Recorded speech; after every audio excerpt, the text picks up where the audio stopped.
SLST নবম থেকে দ্বাদশ শ্রেণীর চাকরি প্রার্থীরা আজ কুণাল ঘোষের মধ্যস্থতায় এবং শিক্ষামন্ত্রীর উপস্থিতিতে বিকাশ ভবনে মিটিং সারলেন এবং তারপর কুণাল ঘোষ এবং আমাদের শিক্ষামন্ত্রী প্রাপ্ত বসু সাথে সাথে চারজনের প্রতিনিধি দল প্রেস কনফারেন্সের মাধ্যমে তারা তাদের বক্তব্য জানালেন যে তারা হাইকোর্টে যাচ্ছেন তাদের পরবর্তী পদক্ষেপের জন্য। সেখান থেকে কোনো সুরাহা হলেও হতে পারে বলে তারা আশা রাখছেন। সামনে লোকসভা ভোট, এর আগেও অনেক ভোট গেছে, কিন্তু আমরা আশা করছি যে এই লোকসভা ভোটের আগে নিশ্চয়ই এমন একটা ওয়ে অনুসন্ধান করা হবে বা এজি স্যার দেবেন সেই অনুসন্ধান, সেই ওয়েতে গিয়ে ভোটের আগেই নোটিফিকেশান করে অনগোয়িং প্রসেসটা চালু করবেন এই আশাটা রাখছি। এই প্রসেসটা এখন জট খোলার মুখে। নির্বাচনের আগে হলে নির্বাচনের আগে জট খুলবে, নির্বাচনের পরে জট করে পরে জট খুলবে, কিন্তু যখন আমরা চাকরি দেব সেটা নিয়ম মাফিক আটঘাট বেঁধে দেব। কোনো রকম যাতে বেআইনি কোনো কাজ না করা হয় সেদিকে আমরা পর্ষদের দিকে তীক্ষ্ণ নজর রাখব।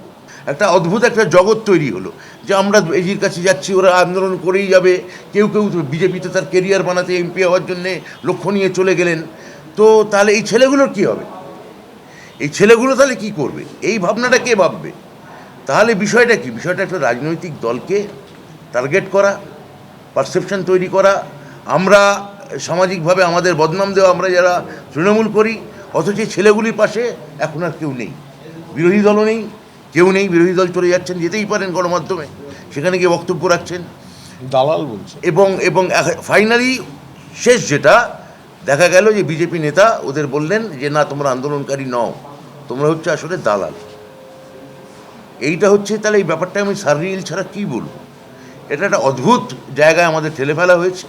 আমরা আশা করছি মহামান্য এজির কাছে গিয়ে একটা সদিচ্ছা, একটা সদুত্তর পাবো, এবং এটাও আমরা ওদের চাকরি দেওয়ার ক্ষেত্রে আইনি পন্থায় যোগ্য লোকদের চাকরি দেওয়ার ক্ষেত্রে আশাবাদী, জট ছাড়ানোর ব্যাপারে আশাবাদী।